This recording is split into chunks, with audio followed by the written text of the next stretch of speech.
الحمدللہ رب العالمین والصلاة والسلام علی رسولہ الکریم اما بعد فاعوذ باللہ من الشیطان الرجیم بسم اللہ الرحمن الرحیم۔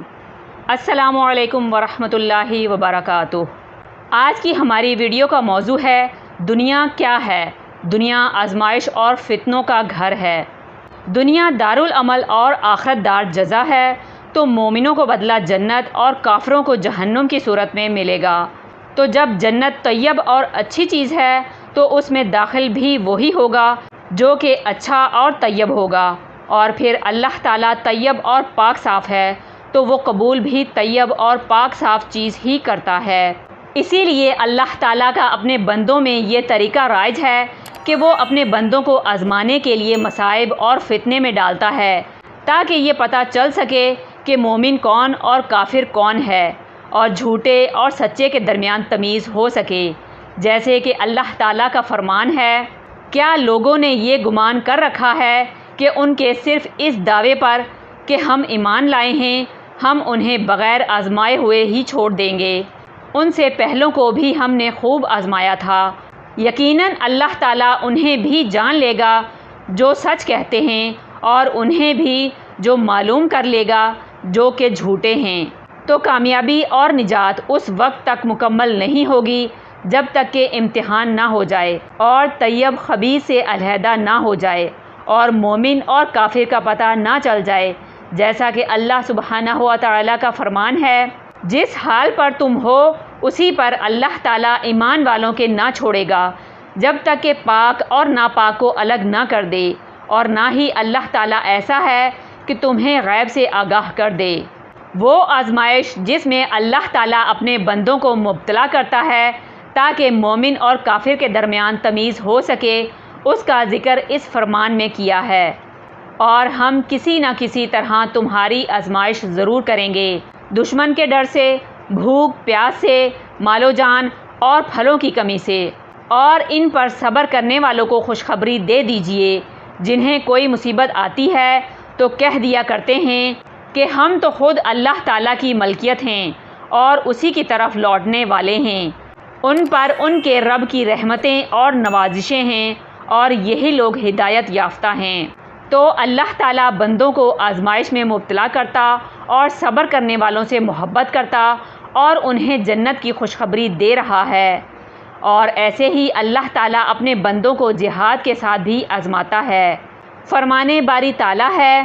کیا تم یہ سمجھ بیٹھے ہو کہ تم جنت میں چلے جاؤ گے، حالانکہ ابھی تک اللہ تعالیٰ نے یہ ظاہر نہیں کیا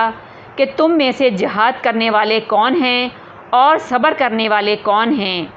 اور اسی طرح مال و اولاد بھی فتنہ ہیں، جس میں اللہ تعالیٰ اپنے بندوں کو مبتلا کرتا ہے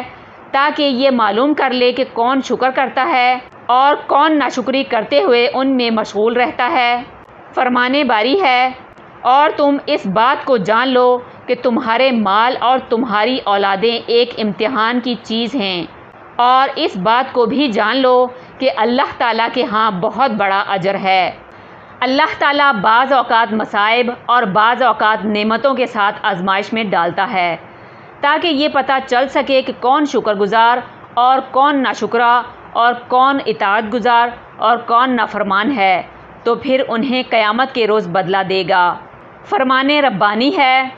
ہم آزمائش کے لیے ہر ایک کو برائی اور بھلائی میں مبتلا کرتے ہیں، اور تم سب ہماری طرف لوٹائے جاؤ گے۔ اور پھر یہ آزمائش بھی ایمان کے اعتبار سے ہوتی ہے، تو لوگوں میں سب سے زیادہ سخت آزمائش انبیاء کی، پھر اس سے کم درجے کی، پھر اس سے کم والے کی۔ نبی کریم صلی اللہ علیہ وسلم کا ارشاد ہے، مجھے اتنا تیز بخار ہوتا ہے جتنا کہ 2 آدمیوں کو ہوتا ہے۔ اللہ تعالیٰ اپنے بندوں کو کئی قسم کی آزمائش میں ڈالتا ہے، بعض اوقات تو انہیں مصائب و آلام اور فتنے میں ڈال کر امتحان لیتا ہے تاکہ مومن اور کافر اور اطاعت گزار اور نافرمان اور شکر گزار اور ناشکرے کا پتہ چل سکے، اور بعض اوقات جب اس کے بندے نافرمانی کرتے ہیں تو وہ اپنے بندوں کو مصائب میں مبتلا کر کے انہیں سکھاتا ہے تاکہ وہ اس نافرمانی سے باز آ جائیں۔ جیسا کہ فرمانے باری تعالیٰ ہے، تمہیں جو کچھ بھی مصیبتیں آتی ہیں وہ تمہارے اپنے ہاتھوں کے کرتوت کا بدلہ ہے، اور وہ تو سب باتوں سے تو درگزر فرما دیتا ہے۔ اللہ سبحانہ و تعالیٰ کا فرمان ہے، اور ہم نے انہیں عذاب میں بھی پکڑا، تاہم یہ لوگ نہ اپنے رب کے سامنے جھکے اور نہ ہی انہوں نے عاجزی اختیار کی۔ اللہ تعالیٰ اپنے بندوں پر بہت زیادہ رحیم ہے، اور امت پر بار بار آزمائش لاتا ہے تاکہ وہ واپس لوٹ آئے اور گناہوں سے توبہ کر کے اللہ کے حرام کردہ چیزوں کو ترک کر دے، تاکہ اللہ تعالیٰ انہیں بخش دے۔ ارشاد باری تعالیٰ ہے، اور کیا ان کو یہ دکھائی نہیں دیتا کہ یہ لوگ ہر سال 1 یا 2 بار کسی نہ کسی آفت میں پھنسے رہتے ہیں، پھر بھی نہ تو توبہ کرتے ہیں اور نہ ہی نصیحت قبول کرتے ہیں، اور اللہ تعالیٰ کی رحمت ہے کہ وہ گناہوں کی سزا دنیا میں ہی دیتا ہے کہ ہو سکتا ہے لوگ تزکیہ نفس کر لیں اور موت سے پہلے اللہ کی طرف رجوع کر لیں، اور یقیناً ہم انہیں قریب کے اور چھوٹے عذاب کے علاوہ چکھائیں گے تاکہ وہ لوٹ آئیں۔ اور بعض اوقات اللہ تعالیٰ اپنے بندوں کو مصائب میں اس لیے مبتلا کرتا ہے کہ ان کے درجات بلند کرے اور ان کی برائیاں ختم کرے،